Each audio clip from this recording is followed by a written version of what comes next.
Hello, everyone. This episode has mild language and some disturbing images and thematic elements that, depending on your personal beliefs and parenting styles, may not be suitable for children under the age of 12. Keeping that in mind, as you ready your ears to participate in the story, I thank you for being here. And please join me after the episode for a brief dive inside the story. Without further delay, this is Short Stories with Stefan, Episode 11, Canine.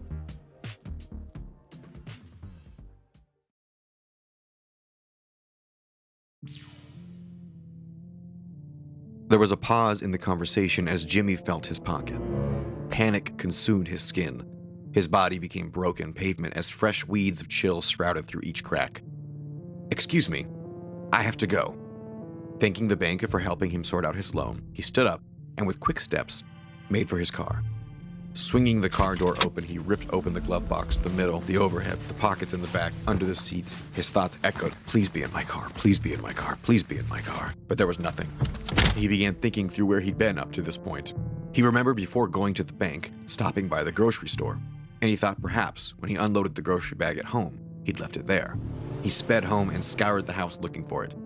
Jimmy checked the fridge, the cupboard, the pantry. He went upstairs and tore his room apart, but nothing turned up.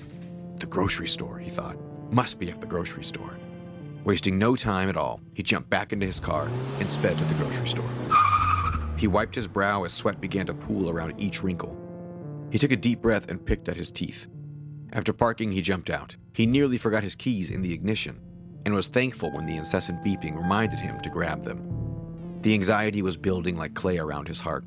He knew deep down that the window to find it was shrinking with each passing minute. Jimmy walked into the grocery store and found the nearest employee.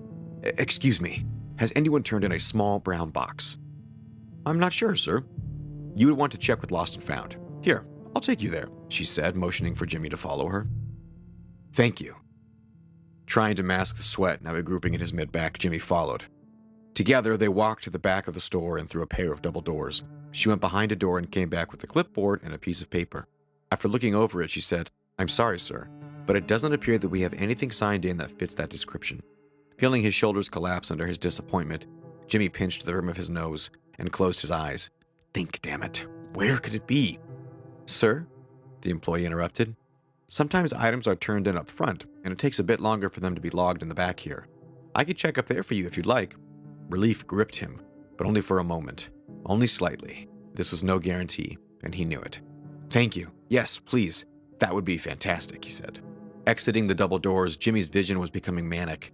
He continued to look around, thinking he'd see it, as if it was practicing a playful game of hide and seek and would reveal itself when it knew Jimmy was present. Finally arriving at the front of the store, the employee reached into the tub where items were turned in and pulled out a small, square, brown box. Jimmy almost fell to the ground with relief. "Yes, that's it." "Sir," she said, "just as a precaution, could you tell me something about the box that would identify it? Perhaps what's inside, or a signature?" Jimmy paused. Then fixing his cufflinks, he smiled and exhaled, saying, "Inside is very important memorabilia." "I figured as much, sir," she said, placing her hand on her hip and smiling, "but I'm gonna need specifics if I'm going to hand you back something that I'm not sure is yours." "Turn it over," he said. "On the bottom are my initials, JLM. That's me, James Lars Mitchell." She turned over the box, and sure enough, there they were. "Well, alrighty, sir. I'm happy I could help you find your box. Pretty special, huh?" "More than you know," Jimmy replied. The woman smiled. Jimmy looked at her individual teeth.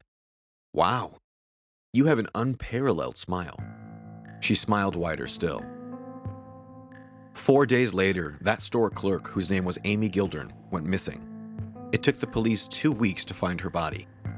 "Shit, Captain," Lieutenant Rivera said. "What?" replied Captain Gutierrez. "It's him." "How do you know?" "Look." And with that, Lieutenant Rivera pulled back the head of the body bag and lifted up the lips of Amy Gildern. "Damn it," said Captain Gutierrez. He walked away, pressing his fingers into his forehead, like he was trying to push the reality of the scene out of the back of his head. That afternoon, there was a press conference, and the captain got up front with the flashing media of Henderson, Nevada, and said, "At 9:34 this morning, the Nevada Police Department and the FBI found the body of Amy Gildern 4 miles outside of Reno. She had been dead for roughly 3 weeks. The family asks that you respect their privacy in their time of grieving and loss. The family also asked me to announce there will be a vigil held tomorrow night at St. Joseph's Church on 14th Street at 7 p.m. to honor the life of Amy. Thank you. The captain turned to leave, and a bombardment of questions erupted from the press mob. In the front row sat Jay Roberts from CNN, and he shouted out, "Captain Gutierrez, is this another victim of the Canine killer?" The captain stopped, turned back to the microphone. He exhaled like a man who's seen far too much and who was far too tired, and said soft into the mic, "Yes." "How do you know, Captain? Has the signature changed at all?" Amy Gildern's 2 canine incisors were taken post-mortem. No more questions. The captain walked back out of the stage area. "How many is that now, Jay?" Alicia, his camerawoman, asked. 36, Jay said. "When they find this guy, I'm going to rip out his teeth myself." "Yeah, you and the rest of the world," said Alicia. "Come on," said Jay. "This is the first time he's struck in a month. I wonder what stressed him out this time." As the TV light flooded the room, Jimmy found the remote and changed the channel to his favorite late-night show. Sitting down on his couch, Jimmy began to eat. A piece of corn became stuck in his teeth.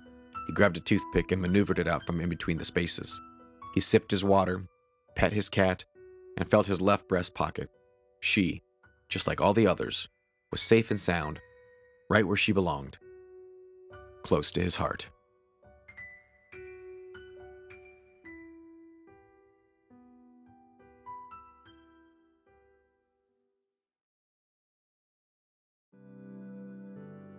Hello, everybody. Welcome to After the Story with me.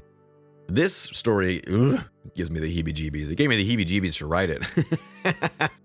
But I personally love when I am following a character, whether it be in a movie or a book or a TV show or a play, and I think one thing only to discover I was rooting for somebody morally corrupt the entire time.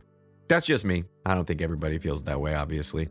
But when I'm watching a character and I think, oh my gosh, like this poor guy or this poor woman, this poor person, I I feel a sense of like dread when I find out that like, oh my gosh, I was just rooting for this horrendous human. And that's kind of what I was going for here, in case it wasn't already obvious.